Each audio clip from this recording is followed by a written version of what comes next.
the topic is non-duality, but basically what's looked at is duality, yes? And hopefully duality leads to the sense of dualism inside of us or where we're sitting. And then you can get a sense of subject objectness, and then you know what's being negated by non-duality, which is duality. Yeah. So non-duality is a negation of duality. And the basic crux of it is the negation of the act of dualism that this body Paul represents. Yes. So sometimes you're thought about, sometimes you believe you're the thinker. So 1 minute you're the subject, 1 minute you're an object. It just goes on and on like this. Yeah. So I entered non-duality. I heard it around the 90s. Again, I approach it like I approached everything else, and that's what non-duality invites us to look at, is how we approach everything. Because the assumption of non-duality is we are based on misunderstandings. Yes, we are based on insinuation, historical reference, constant reinforcement of the idea, and then it's using actually what's happening to reinforce this story that it's us it's happening to, or it's us that's doing it. So just to break it down, everyone has the sense gates. Some of them, most people have them working. So there's seeing, hearing, feeling, tasting, touching. And in Buddhism, they talk about thoughts as something that's seen by mind. So that's the sixth sense.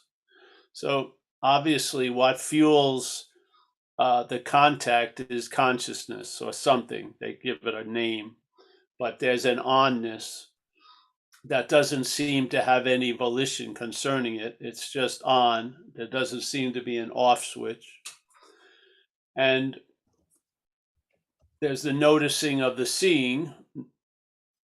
We are the seeing, and then there's a noticing of the seeing by the mental activity. And the mental activity just claims the seeing to really infer a seer, yes?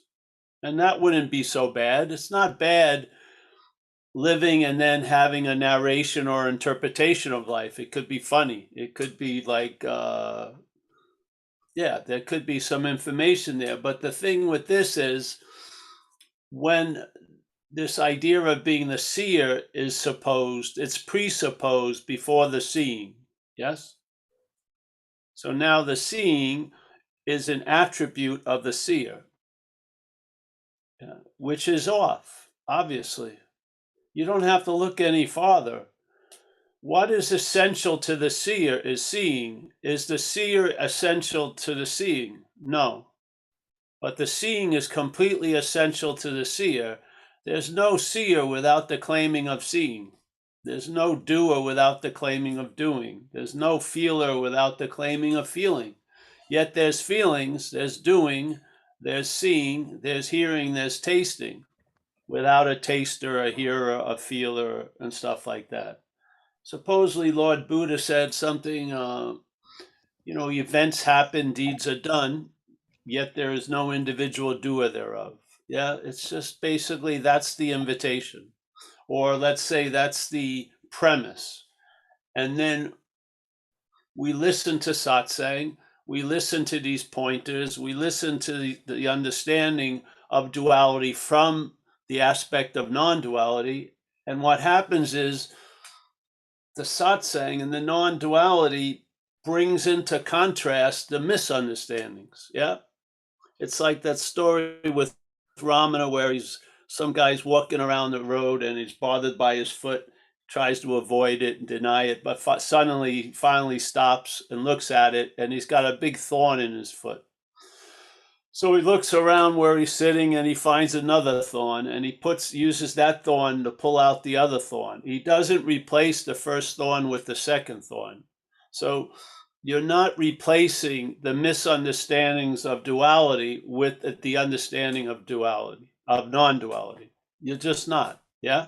This is what happens when people do that as an action figure.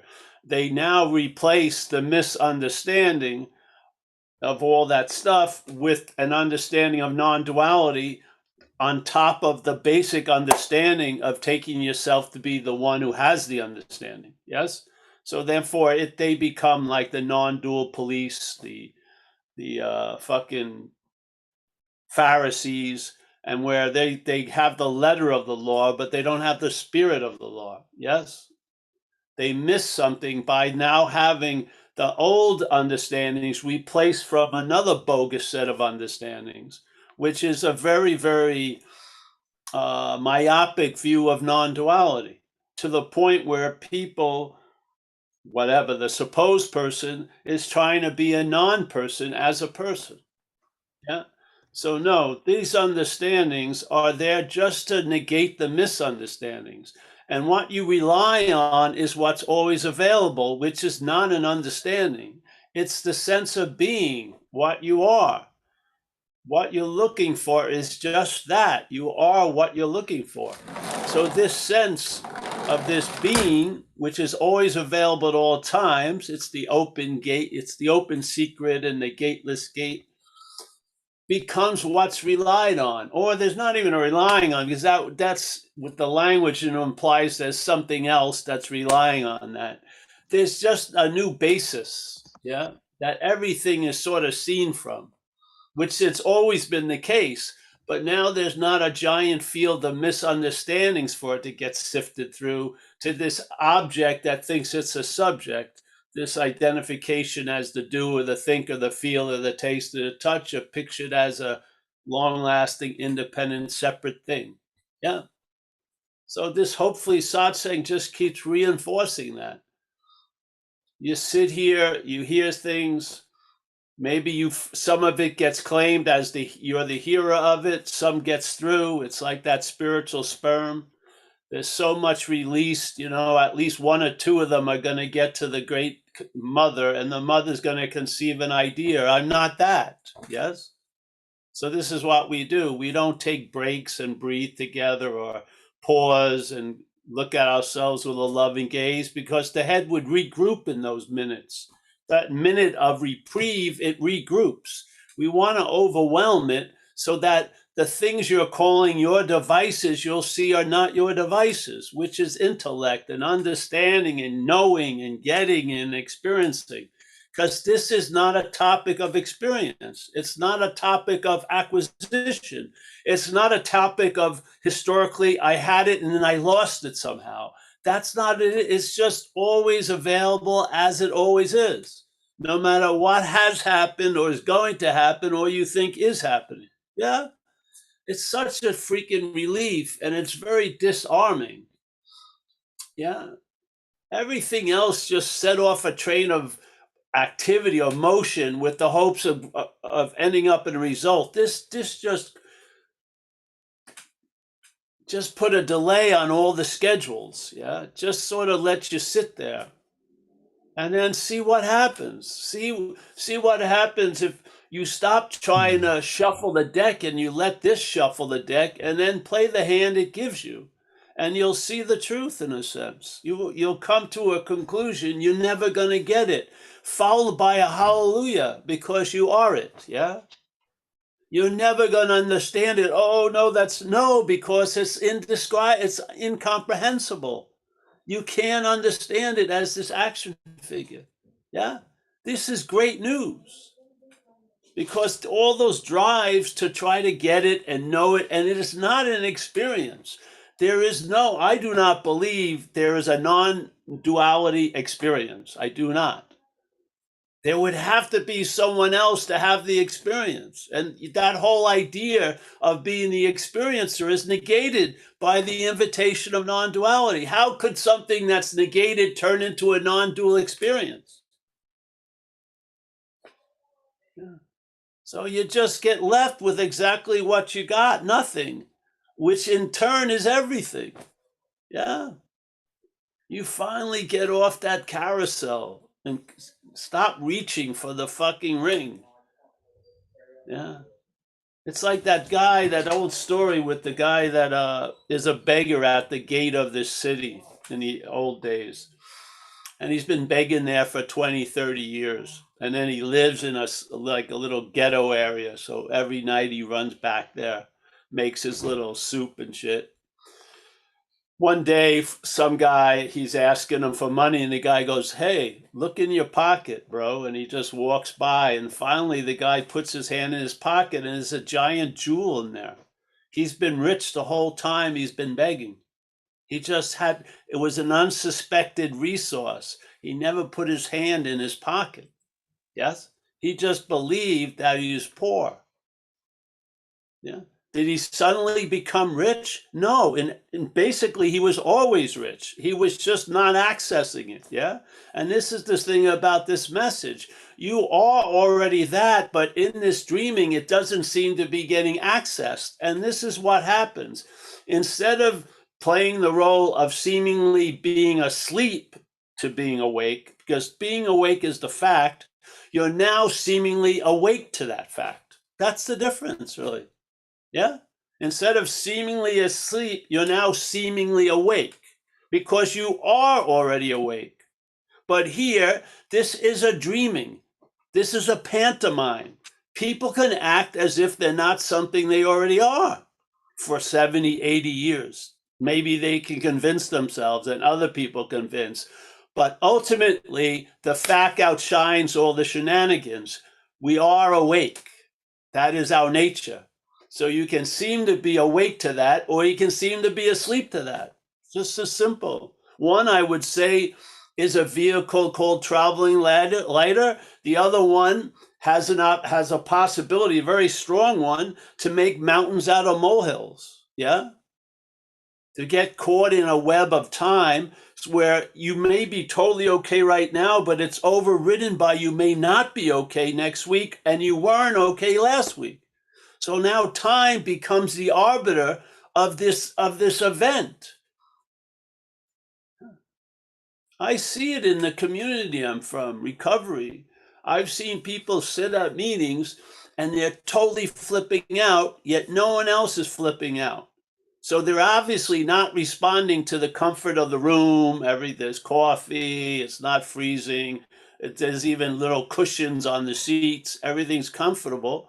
And then you ask, they want to share, and what they share about is August 15th, and it's July 28th. They're totally flipped out about August 15th on July 28th to the point where they've forgotten July 28th.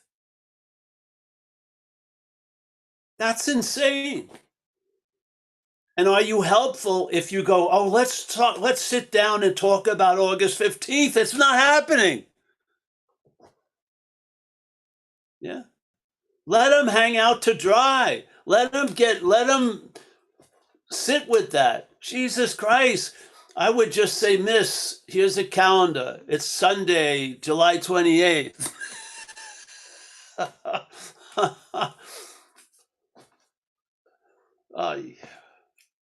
And this idea, and so what does that drive people to do? They believe they believe in an August 15th, and therefore they believe they can be out of a moment. And now they start trying to practice how to be in the moment, or read books about how to be in the moment, or watch videos about how to be in the moment. And in fact, they've never been out of a moment. That's the fact.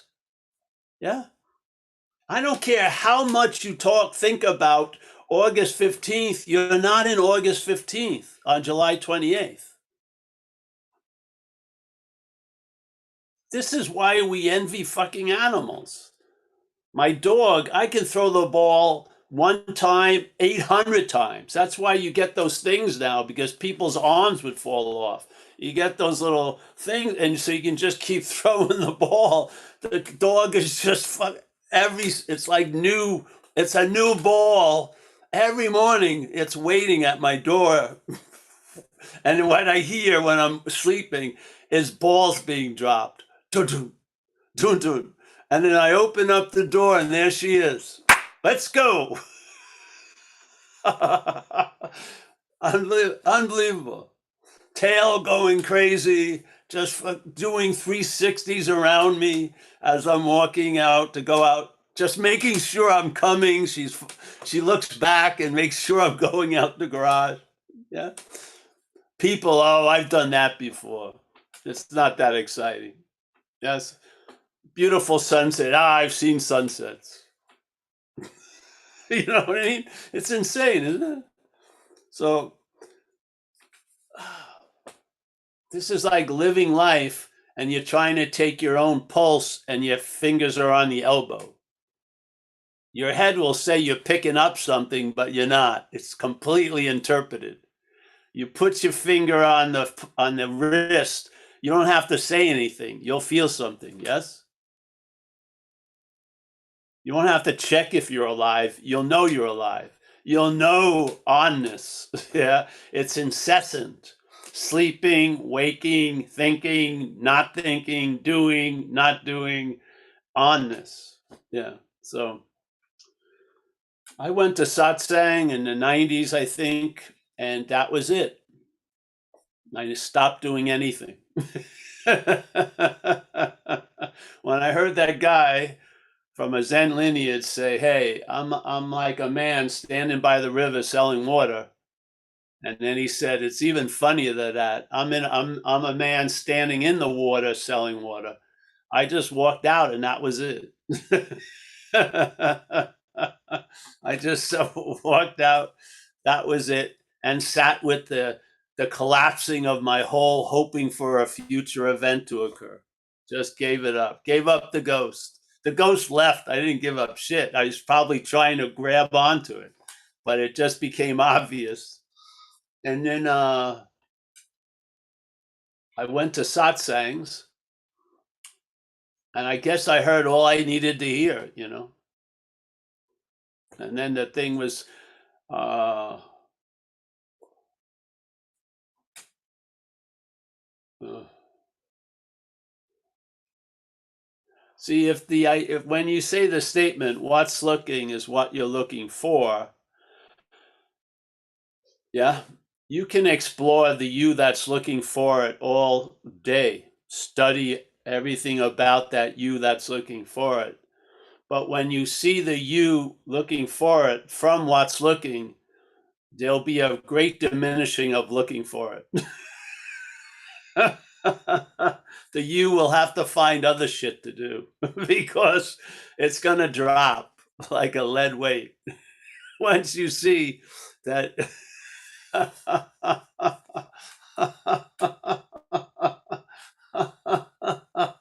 You better pick up some hobbies. You're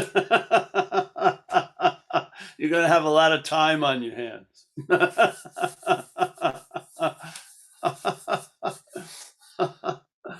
So yes,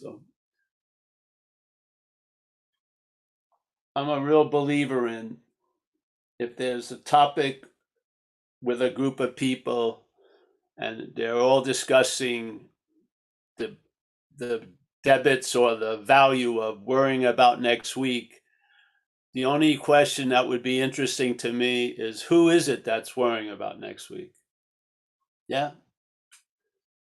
Let's see that, because the meaning of next week is coming from that who that's thinking about next week. Yeah.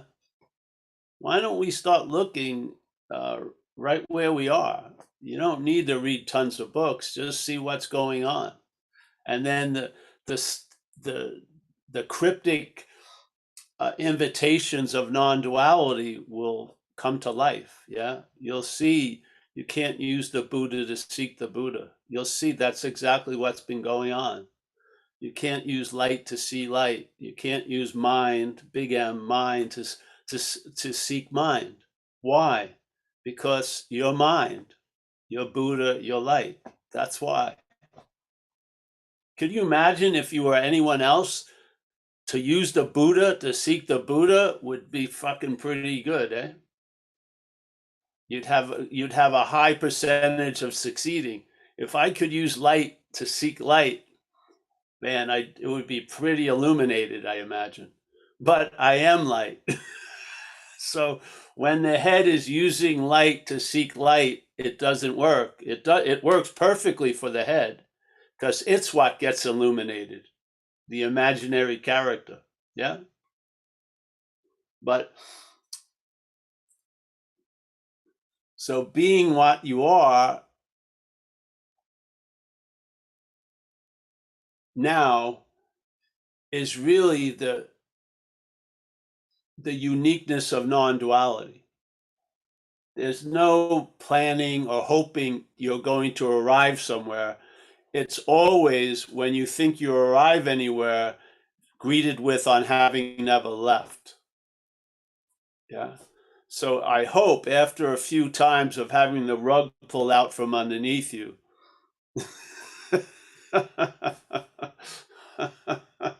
yeah.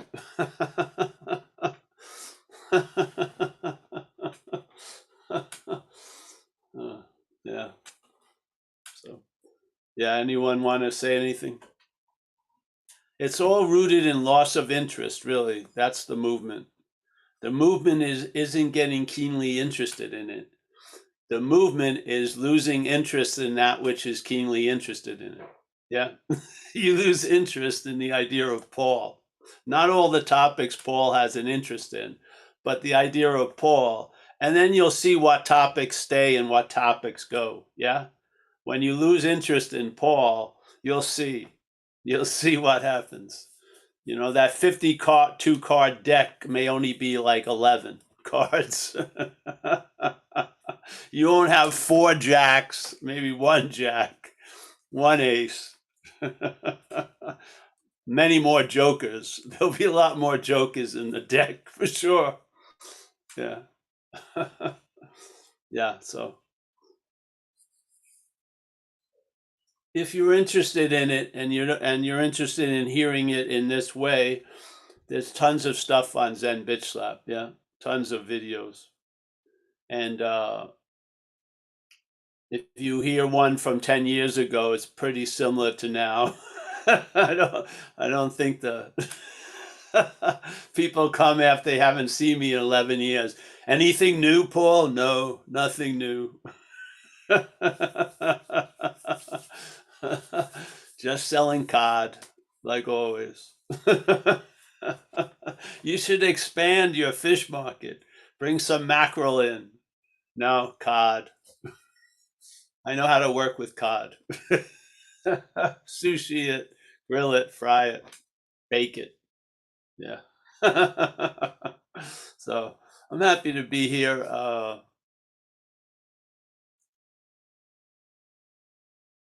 Isn't life rich, really? Now that you're not on the go all the time, even though you could be busy, uh, in actions doesn't mean you're busy inside. It's just been every day here has been so beautiful. Yeah, I like this. We're transitioning into fall here in Northern California, and it's just like the HD quality of the air, everything. Yeah, and the beautiful thing is you're not looking at it from a moving train. Yes, you're here, like really stopped and available. Yeah, because you're present. You are that present. Yeah, you are it. That is made that, and one of your qualities is availability. And I feel humbly when you are that presence and that availability, you're of service. Yeah. You don't have to go join a crusade. Maybe you will, but you don't have to. You'll be used in whatever smallness or largeness you find yourself. Yeah. It's nice. So, yeah. Anyone else? Anyone question or anything? No hands right now. Although, is Amelia online? Because there's a Paul Hedderman with no video on. It may be her. I don't know. Okay. I don't know. The person who has that shoe zoom under my name. So Who knows? Esteban Yes, raises Mike, hand. it's me. Oh, hi, Miss Amelia. Hello. I came in with another name. I'm not sure why. Yes, it's Okay. me. You came in with my name. Yeah. You came with my name. No, I came with your name. You're right. Every day. No, you. Oh, I'm asking for Paul Hedderman's money. And you It's got two not- hands up now. Huh? You got two hands up now. You ready for Okay. Esteban? Esteban. Esteban. Esteban or Esteban? How do we say it, Esteban. Esteban? Esteban. Esteban. Esteban. Esteban. With the accent in the second E, Esteban. Oh, all right. It's Mike knows. Yes. It's not like it's not like Italian. yeah, Mike knows, but it's okay. Call me whatever. The imaginary character is out to lunch. Anyway. Paul, I have a question. If there is no imaginary character, there is no trauma, no psychological trauma, no history, no. Am I correct? Well, people can feel traumatic without no trauma. Yeah. If you ever read the Course in Miracles, in dreaming, there are causeless effects, right? So what would a causeless effect be? Something that's thought to have happened or believed to have happened, but actually didn't, yet still produces an effect in the dreaming. Yes? It's like this, it's captured very well by this story, old story Ramana used to say about the lady who had this beautiful necklace. And then she loses the necklace. Yes? And it's really bums her out. She loved that necklace, has a whole story. It made her life better and everything. And so she keeps talking to her friends, and she asked them, will you help me find the necklace? So now there's all these people looking for this necklace. And then they hear some information that someone up in the north said they know how to find the necklace, and they take a pilgrimage and they go sit at this person's feet. And he says, I have found the necklace and I can tell you how to find the necklace. And so, but first you've got to do this and this, you got to prepare for the necklace to arrive. Goes on and on. So suddenly she's the bumming out just stays there because she lost this beautiful necklace. And then somebody comes by and says, hey, why don't you feel around your neck? And so the lady feels around the neck, and there's the necklace. So she now has the joy of finding the necklace. But in fact, the necklace has always been around her neck. So what caused her being bummed out wasn't that she lost the necklace. It was that there was a loss of the necklace. Yes? The necklace was still there, yet she walked around being bummed out for months. And then when she, quote unquote, found the necklace, she was in great joy. But did she find the necklace? It hadn't always been there. It never had been lost. It was just based on, it was a seemingly so condition. She believed it had been lost, and then suddenly she believed she'd found it. And all those feelings and emotions that were provoked were causeless effects, yeah? Because the necklace had always been there. So this is what happens, yes. There is no one to have trauma, but there's trauma. Yeah? And after you start negating the imaginary character, when you start negating it, there are less dust to collect in the mirror, or there is no mirror where can dust collect. Well, yeah, let's say in this event, this physical body's had a lot of trauma. You know, I was run over twice by cars, shot at, you know, a lot of stuff happened to the body. A lot of sinus infections and illness and shit. And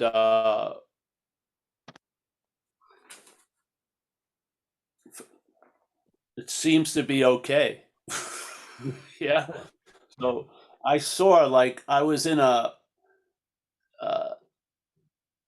this one section of the hospital with all these people with severe injuries, and they were similar, but one thing that was common was they were very severe. So we were in a teaching hospital, and the reactions of all the people was different to the same trauma, really.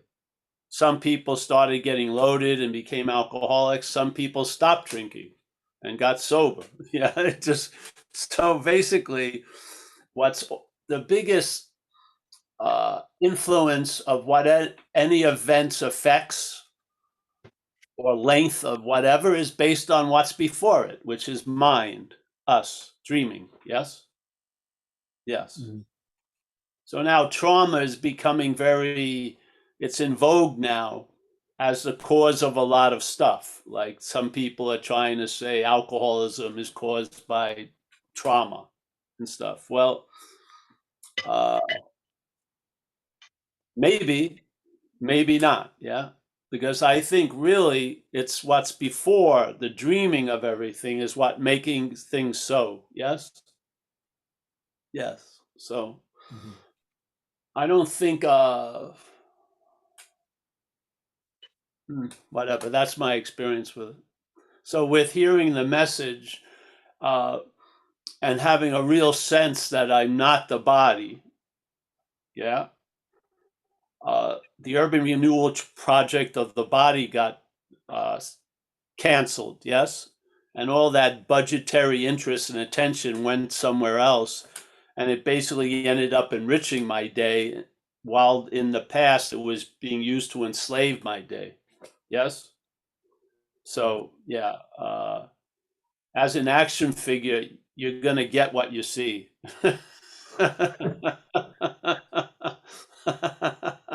I can't polish the Toyota into a Bentley. It just doesn't work.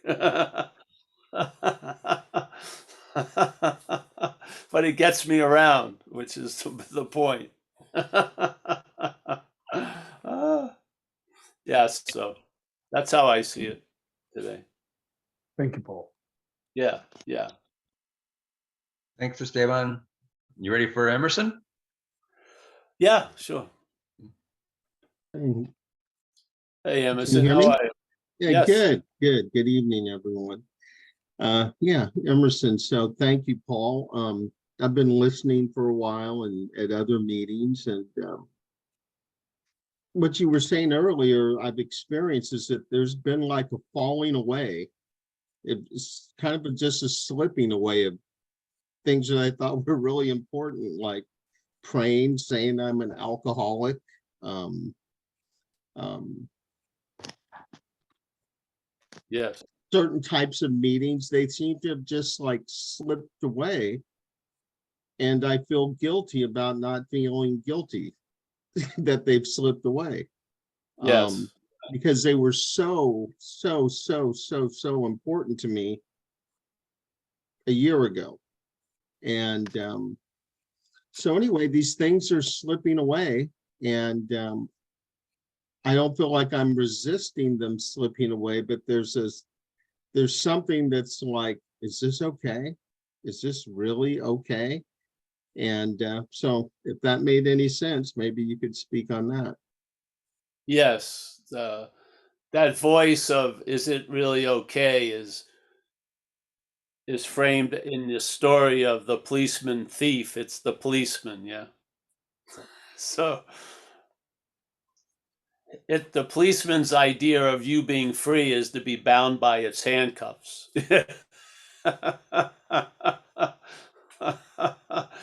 Or with a big story that it's much better than when you were a thief, which it could be, but you're still bound in a sense. Yes.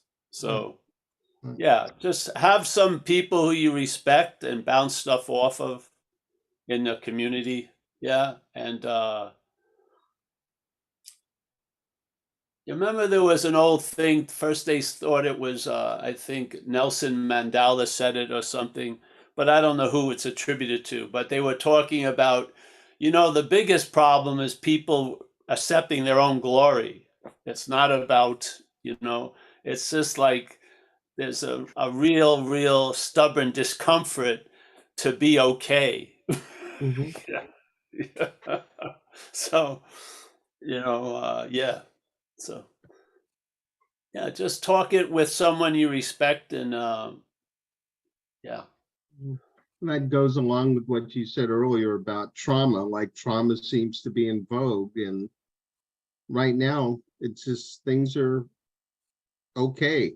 And it's Yeah. very odd. Things are neutral. There's an Yes. Great. equilibrium, and it seems it's uncomfortable and it's odd. Yes. Yeah. Because exactly. Because when things slow down, you really see the speed of the seeking. Yeah. Mhm. Mm. And that's uncomfortable. It is. You see that for no point at all, you're always moving, so, always being pushed ahead. And when you sort of not attentive to that, you just went along with the speed of the train. But now you see that you can get off. Yeah, yeah. So just share it with some people you respect, and so yeah, because the head will come up with some crazy ideas also. Thank you. Yeah, yeah.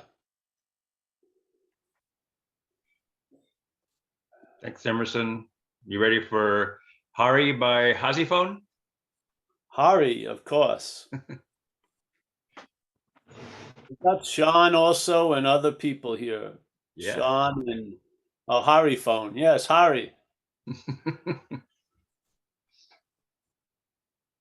I can't hear you, Hari.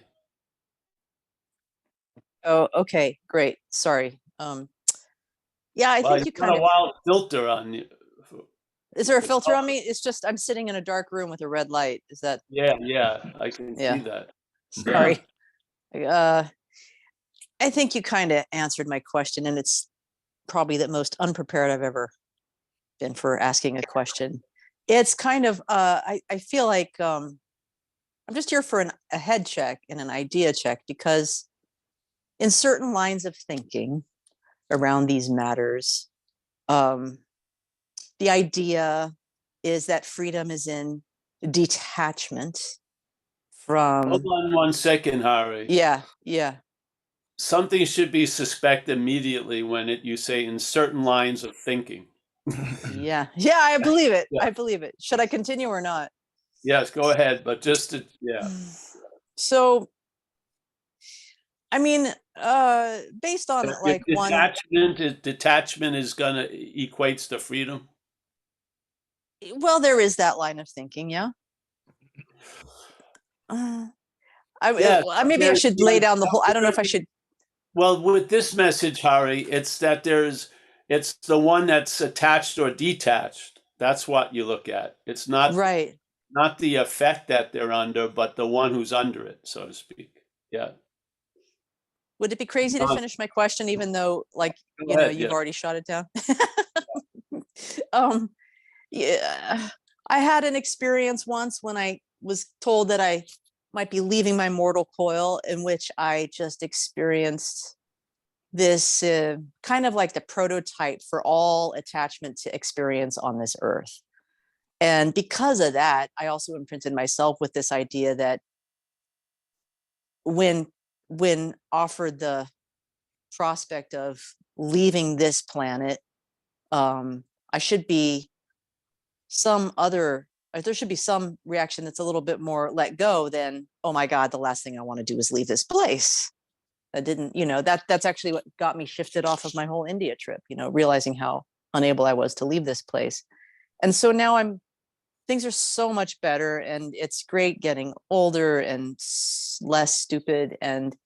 But what I'm experiencing is that the beautiful things in life are getting so much more beautiful, that the whole attachment thing's kind of starting up all over. Like it's like the more beautiful things get here, the less I want to go. And here we go all over again.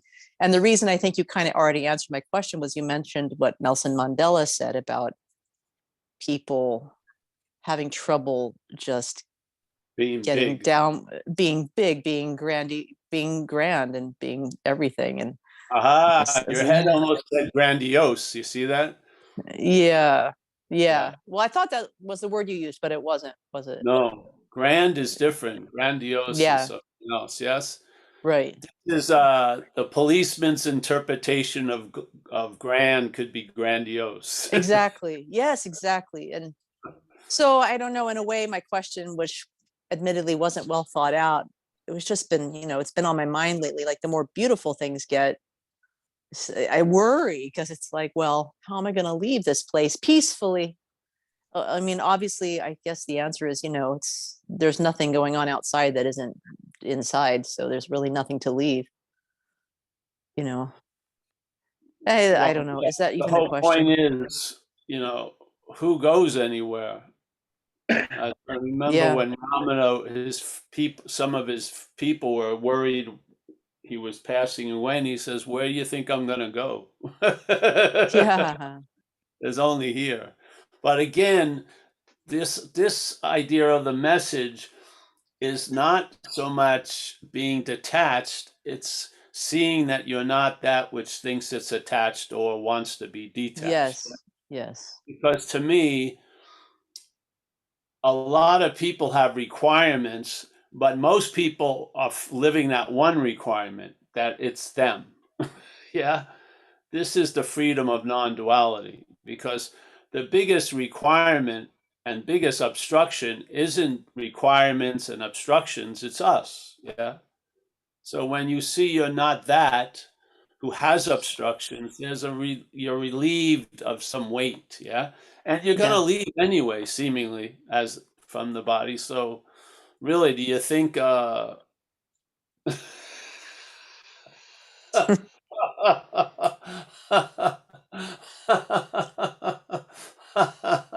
got points how I walked into the cell I was neverly getting pushed into by the police. What Yeah. happened? No, I'm joking. Yeah, it happened once and they broke my ribs because Oh, this idea of I would think someone else is going to be the judge of how you left, honey, not the head that's going. Yeah. yeah. Yeah. I don't think you're going to be stopped at the gate because you were attached or detached. Yeah. Right. Yeah. I mean, I think that's a requirement held by appearances here. I don't think it's yeah. Yeah. Yeah. So I get it. Yeah. Thank you, Paul. yeah. But I know people, there's other lines of thought. Yeah. Not arguing with them. We just have another line. Yeah. Right. I think there's a line before thought. Yeah. And just at least if you see thoughts from before thought, they're a lot different than looking from the thoughts after you see them. Yes. Indeed. So nice to see you, Hari. Yeah. Always nice to see you, Paul. I don't even want to go into why you have a red light on in your house, but we'll talk to I'll it. turn on another light. I just was too I was distracted to get. wondering, what is I'll turn it on for goodbyes. All right. We have how about Mike? Which one now? Saad is next. Sean? Saad. Saad. All right, Saad. Hey everyone. Hey. So I've been listening to you for a bit or for a while, and thanks to you, I stopped meditating every day, which is nice.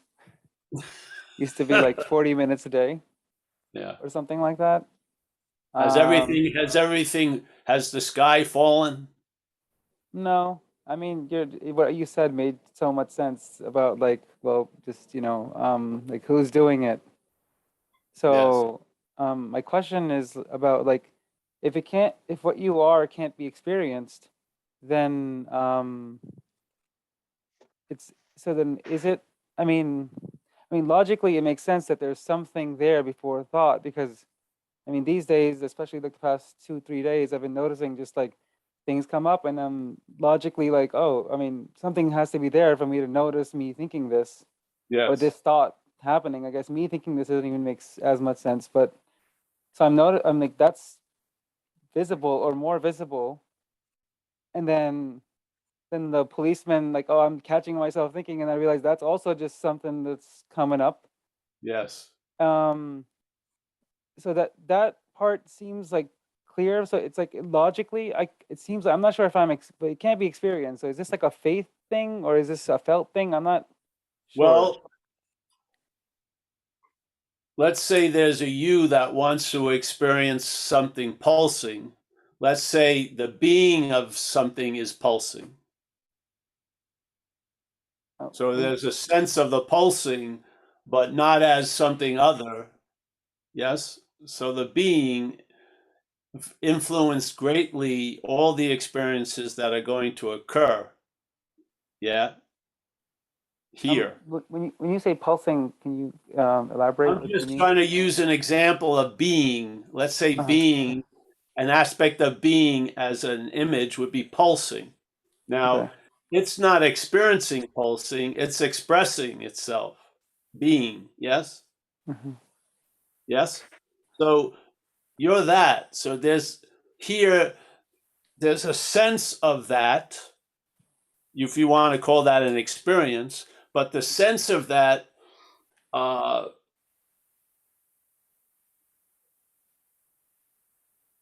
you would say it's the eternal experience, because at any moment you can have that sense. So it doesn't start or stop, or it's not dependent seemingly on anything. Yes? So in a sense, what would being be but a constant experiencing of itself, which is the presence, yes? Yeah. But you as this idea being represented as an individual entity, a body, yes? Yeah. The only way that being could be experienced, you would have to be something else than the being. Yes? Right. And first of all, it couldn't be anyway, but you know what I mean? In the imagery. So you are what you're hoping to experience. So you're being that which you would like to experience. Yes?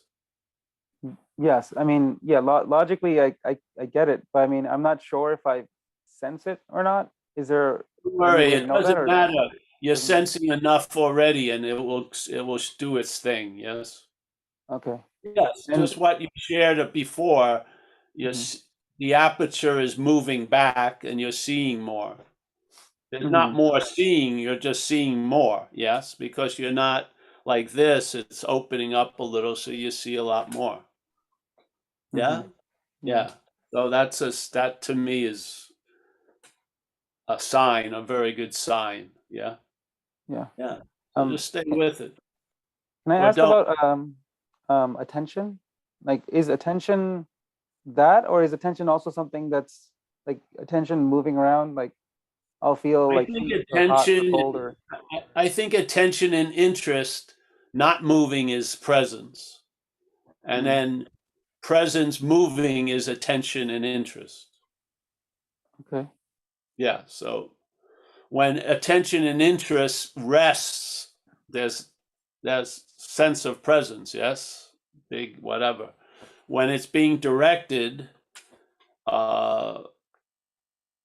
it doesn't put out the same sense, so to speak. Yeah. So I feel when it's not being directed and not, being moved, when it rests, that's presence. Yes. Yeah. And is it advisable? Because currently I'm not meditating, but I still sometimes will try to like just, just kind of be and just kind of Well, relax yeah, into it. Is and that meditate if you like. Just have the idea that there's no meditator. That's all. See, sometimes to get out of the meditator, the action has to stop for a while. I do a lot of what people would call meditation. I'm just sitting around gazing and just off. Yeah. But I don't feel like it's an experience. Yes. I don't believe I am doing it. See? So sometimes the activity needs to stop, you're not going to stop it or not. It usually stops for a while so that the noun can be addressed, the meditator, and then you may just love to be still. Yeah, Mhm. yeah. And actually, I'll tell you, the feeling is more being meditated. Yeah, Mm. yeah. So, uh, there was a whole lot of mental stuff going on when I meditated. Yes, when there was the meditator doing the meditation. Yeah, a whole lot more. Now there's just peace and relief. Yeah, because I don't have a story that I'm meditating. Yeah, I just stop. Like sometimes in the morning, I'm up before my girlfriend and I don't want to bother her. So I just lay there. It's great. Mhm. You know, and I just listen to the heater kick on, then it kicks off in 10 minutes, and here, you know, you can sense the breathing, there's chimes playing outside. It's just, yeah, sort of like it, yeah. So, yeah, you'll find your way. But sometimes things, you know, let's say there was there was the engine and the car connected to the engine. Sometimes you have to stop the engine to check out the car, you know? So you stop doing the shit you used to do just to see what happens. Yeah. Yeah. And then you'll, whatever, it becomes like a flow. You're going to go the way the predilections and the preferences are. Yeah. So I like to be, you know, as a history, I got kicked out of school early. So I was on my own a lot, like in 10th grade, riding my bike around areas, and I've sort of been in that habit of spending a lot of alone time in my life. Yeah, Mm. yeah, it's fine. So other people are much more extroverted and stuff. So yeah, so you'll find the seat assignment and shit like that. But the point is, there won't be. You'll leave. You know, that which is thinking it bought the seat is like the carry-on. Yeah, it can be put down. You don't need it. You can go basic economy. You won't miss it at all.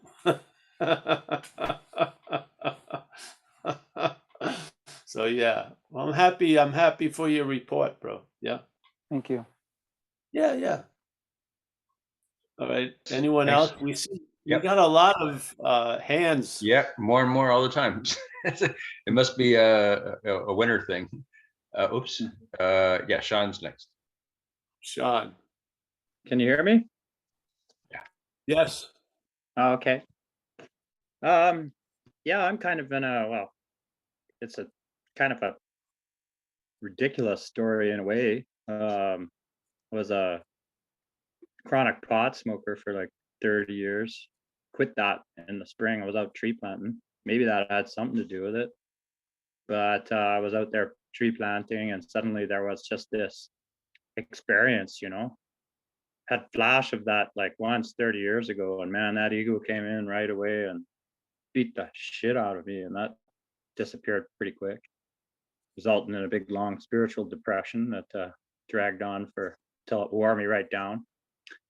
And this time around, that just doesn't seem to go away. Like there's this space, this awareness going on all the time, and the ego, you know, it's me. It's like inside this space, like a caged rat, like that something's onto it, you know, and it's like trying to capture this. It's like, and the repeating narrative is it tries to send us back into the past, right? It's like, man, you know, like why didn't somebody slip the Alan Watts book in my hands when I was 15 or something like this? I would have saved a lot of freaking bullshit. And because of this, like, you know, then the story, the grief, the trauma, all this kind of stuff, the feelings, it all comes in there, and it's really quite an excruciating experience, as much as it's beautiful at the same time. You know, I wasn't really ready for this. I was drinking fairly heavily too, and I stopped that. I just didn't want to do it anymore. So the drinking's gone, the pot smoking's gone, and there's just this awareness with this me inside of it, like bouncing around in like a freaking cage. And it just doesn't want to freaking give up the ghost, you know? It's like, man, you know, like if you'd known this before when you were freaking 20 or something like that, you know, amazing. Life would have just been awesome. Living in love and harmony instead of all the freaking crap. And it's funny, I don't want to let go of that story. It's like, well, you want the crap and the bullshit to stop, just give up. Why it doesn't give up? Why it's so I think it's just a bad habit, tell you honest truth of mind.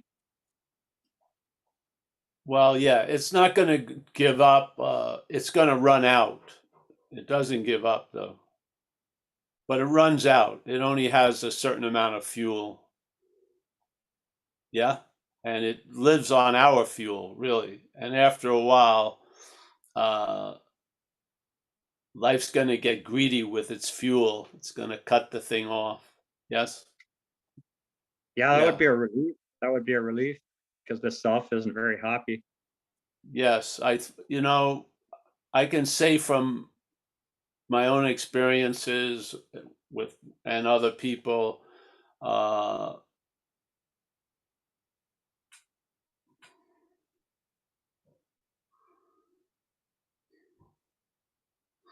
it's a finite event, the head, yeah. The infinity of us is going to win out. And when you have an assurance of that, it lessens the volume of the head. Yeah. Yeah. So come and join us, bro. And I think these little satsangs will go a long way. Hey, thank you, Paul. Seriously. Yeah. I understand what's happening. I mean, this is why a lot of people unconsciously don't want to know a lot of stuff because they're afraid of the raw of that mouse. Yeah. And it can be there's no way to really judge it except by being in it. Yeah. Because it's a subjective experience. So I know a lot of people, but I can't really know how it is for them because I've only been introduced to a certain volume of stuff in the head, and their volume may have 20 more notches, you know? So, but remember that thing when he said the dark night of the soul, it didn't say plural, it was dark night, not dark nights. So I think it's going to, yeah, it's going to lose out eventually. Yeah. And then service is very helpful because it will take you out of it. Yeah. You'll take your surface activity out of it. Yeah. Yeah, that selfish little beast, like it's a vicious animal. It's like it's very self-centered. Like it's Yeah. like, it's just curious. Be of service, you know, if you can. Put yourself in that position because you'll that surface attention will be drawn out of that orbit. So yes. Like I'm a massage therapist and I've been ignoring my career and like sucking into like isolation, you know, and yeah, that's you need to go. Yeah, just put your hands on somebody else and see what happens. I'm serious. Yeah. Yeah. And then the part there's the guilt and all the rest of it. It's like, man, what have you been doing? You've had this gift for like decades and you've hardly been using it.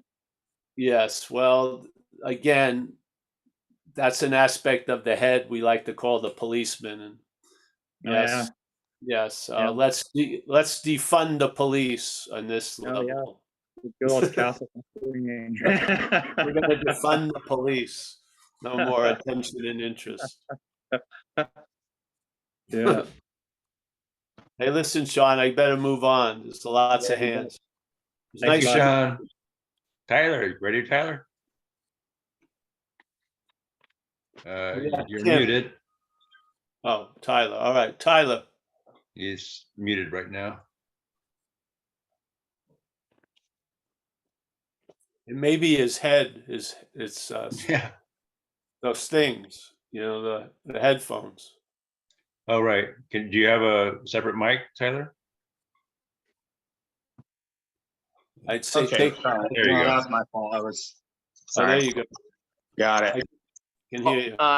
Nice to meet you. I've only been listening to a couple of your recordings. And this is a question that might not be the appropriate place, but I was thinking about some of the ideas here, and I mean, it obviously, like, it feels like some of it's going way over my head, but I was thinking about this idea of the futility and this, I was thinking about Bill's story about where he calls the doctor and the doctor listens, and then he says, I don't know what happened to you, but anything's better than the way you were. You know what I mean?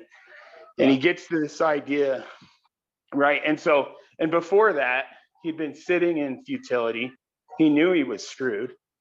He just didn't know that what he had was already there. What he needed was already there, right? Comes to this concept. and at the end of that, after the scales of pride fall from his eyes, he says, all I needed was to want it, right? And then there's this big emphasis, like, if I just want it enough, that I can find it, right? This idea that if I just want it, it'll be there. But the reality is that for me, it's like, we talk about self can't fix self, or self can't, it's like, you might as well just take out that. It's like self doesn't need to fix itself. Self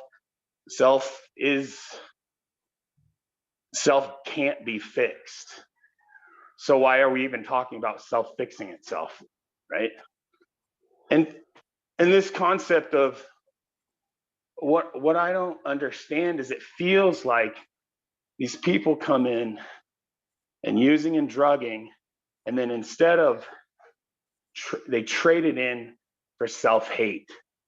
And there's this big gap of talking about self-will as the bad thing, but willingness as the good thing. And I don't know what the fuck the difference is. You know what I mean? So what's the difference between self-will and will, the wanting? Because that's really, it's a little confusing. Yes, it can be. But remember, the people who wrote the book was a download. Yeah. They did not hold that wisdom. The wisdom came through them. And Bill W. had a rough life, even though that stuff came through him and was the seed of recovery. He had a lot of difficulty in his life. Yeah. For one thing. Now, the idea of self-will, it's just, wow, that was cool. The idea of self-will, in the way I see it, is the idea that there's a you that is directing the will. Yes. And the you that directed the will is now we see as self, as something other than us. So we have this power of will, but something's been directing that will, unaware of us, because we've been identified as it. So self-will has availed us nothing. Yes? Just like it says self-knowledge avails us nothing. But knowledge of self is very valuable. Yeah. That's something. And can you, Mike, can you get that? Yeah, I had a hard time finding it. There, it's gone. So self-will, this will that seems to be directed by this mental idea, yes, and then self-knowledge avails us nothing, but knowledge of self can be very valuable, yeah? And therefore, what we do in recovery is admit the failure of self-will, yes? We don't set out on a course to change it because we're dominated by it. but we make a decision to turn our will and our life that's under the control of self at that time over to the care of something greater than ourselves. Yeah, greater than self. And then we do the working steps. He was talking about Bill W., the man who's one of the co-founders of AA. So we do the working steps to bring life to the third step. See, we made a decision because we couldn't turn our will or life over because it was under self's control at that point. Yes? So a foreign entity has been using our will that causes us to move and reach and think and do because it can't. Yes? It can't. So now it can have an experience through us. It's like the parasite when they've done a lot of studies on, let's say, a thing called Candida, which is a fungus that lives in people. Yeah. And the fungus has a meal, has a food it likes, which is sugary, floury stuff. It breaks it down, and it's like baby's blood to the vampire for the Candida. So now the Candida can't go out to the bakery and order shit. So it has to get someone who has a will to do things that can be directed and has a legs and arms and can go get the fucking bakery goods. Then the person eats it, all the while having a story how much I love sugary, floury shit, but it's really being produced by the Candida. So the Candida gets its food. Yeah. So now this will of the person, it's just a force. Yeah. Just energy has been directed by the Candida to get what it wants. Same thing with us with alcoholism. The alcoholism, or what I like to call it, the selfing, has taken over the system and is using the system, one of its qualities, which is will. In other words, some idea can move the body and I can go. It's doing, and it's using us to fulfill its own wishes. Yes? It's using us for transportation. So this is self-will. And then there's the will, the naked will. When turned over, that willingness can bring a great result. Yes?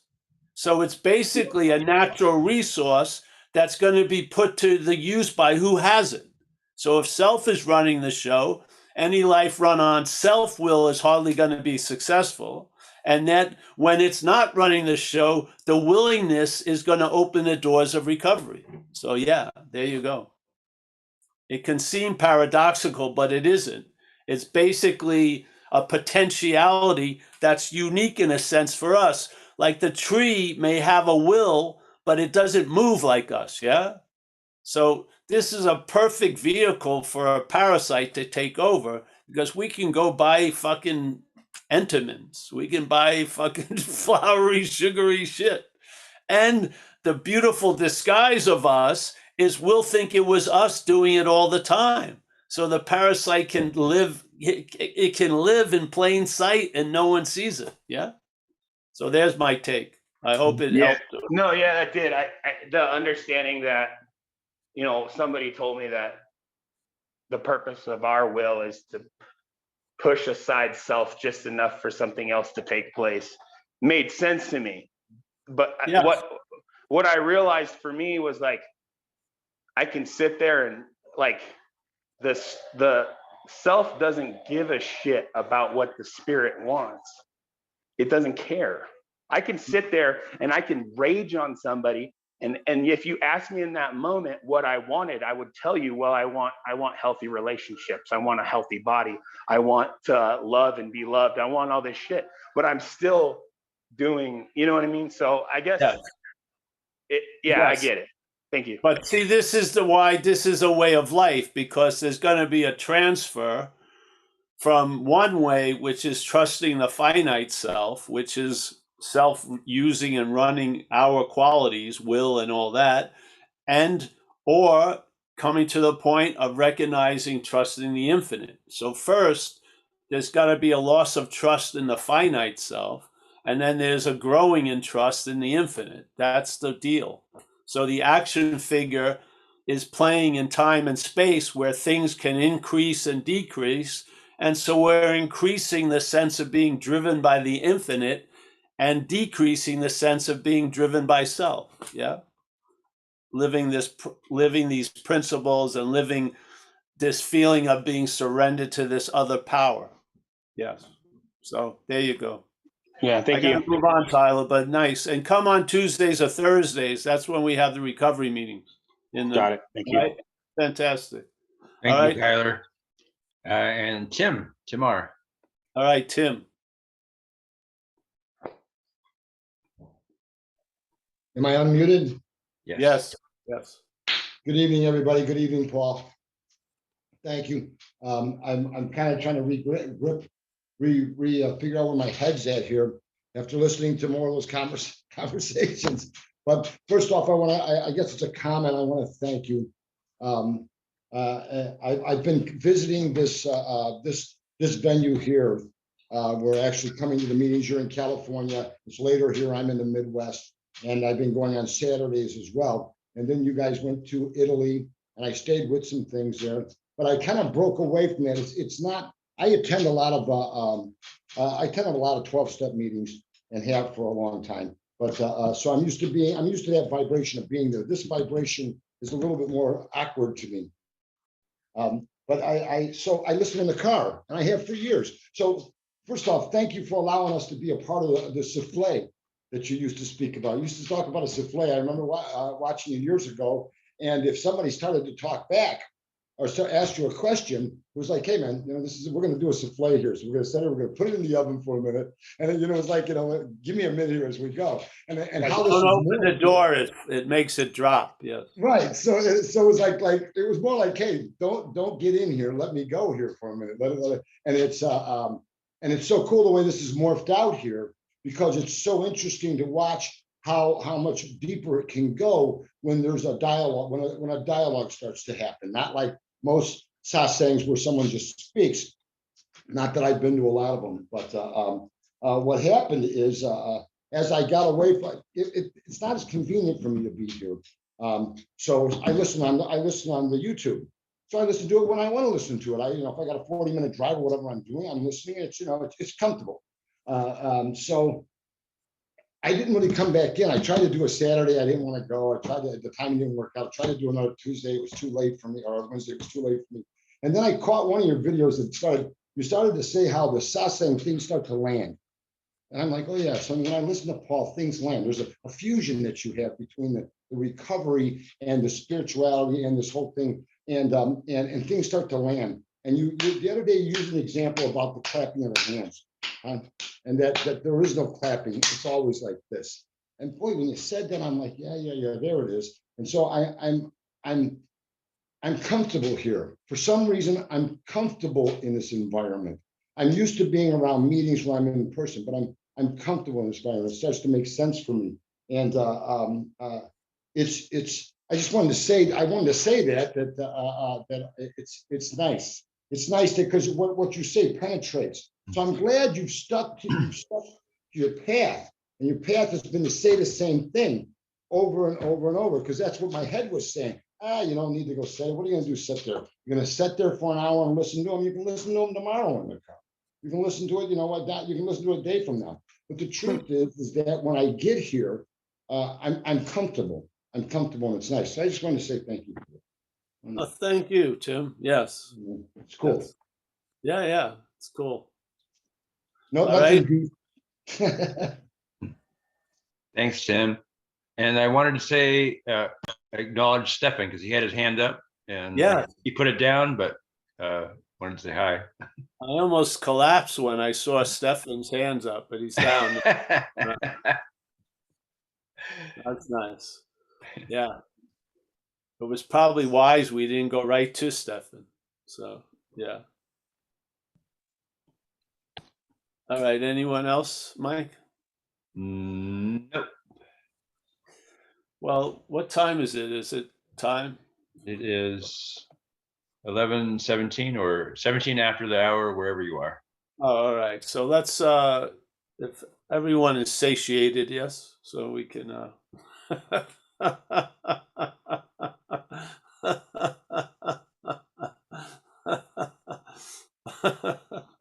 All right, Mike, as always, thank you for the service. Kerry's service also. Stuart, David, Raven. I haven't seen you in a while, Raven. Nice to see you back. Yep. Hope all is well. Really nice to see you too, Paul. It's been quite a while. Yes. We got Esteban, our friend. Very nice to have him here. Sean. Yeah, Sean. Yeah, come and visit. I think it'll be helpful to you. Yeah. Yeah. Tyler, hopefully I'll be seeing you again. We got Michael S. down there. We got Emerson in Long Beach, Brahmi in India. Oh, we got Sherry. Where are you, Sherry, actually? I am in San Diego. Oh, San Diego. Fantastic. Yeah, I'm in San Diego. So. Oh, good, good.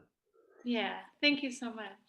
Oh, yeah, you're welcome. Yeah. Clifford, I think I know he's in Chiang Mai, I think, still. Yes? Yeah, still here. All right, bro. We got Tim R in the Midwest. We got Craig May in Oz. Hey, Mia, you have Sherry is in San Diego. Hello there. Yeah, I heard that. Hi, so am I. So there you go. Nice. Nice. Nice to Yeah, meet maybe you. you guys, Hi. whatever. I'm not Yeah. setting anything up, just No, that's lovely. Just No, got here. I got Mia it. just got down there for a couple of weeks ago. Yeah. Yeah. Nice to meet you. Hi. All right. Thanks. All right, Mia. See you. Tej, nice to see you, Tej. Yep. We got William S. Nice to see William. Saad, pleasure, bro. Stefan on having never left. Fantastic. Gary, the man from the corner. We got Jack G, one of our original Zoomites. It's always a pleasure to see Jack. Yep. Susanna W. Very nice. Hey, Susanna, we're having a live meeting at the house Saturday. If you don't work on 1 o'clock. So come on up. Yeah, we're going to have food here. And what time? 1 o'clock in the afternoon to about 3. Actually, it'll go longer. Until Amelia comes back. Yeah. I'll text Amelia. Aren't you going to be there? Well, she was supposed to be, and then she has something to do with her son. So, but Maybe. yeah. I don't know yet. All right. But I'll be here at a certain point. Okay. Come on, I'll come later when you're there. Just kidding. All right. Thanks, Susanna, I guess. We've got Hari has come into a new light. She's in there. Yes. Video lights. She left the red district of her mind, and now she's in the light. Yeah, that's good. We've got Kathleen, Lucas, Bruce. Oh, Bruce F. We got Dave and maybe Mandy. We got Alan. Thanks again for the donation, Alan. Oh yeah, there's Mandy with the kids at the beach. Wow. Susan K, my latte lady. Always a pleasure. I think that's it. Got it covered. And hey, I'll see you guys. Some people, it's all on the ZenBit Slap event page, all the Zooms and stuff. And we're going to be in Mexico in February, February 3rd to the 6th, down in Lake Chapala. Lake Chapala. Chapala, near Guadalajara, just to do a couple of days of talks. Like more long day events. So, all right, I'll see everybody soon. Thank you.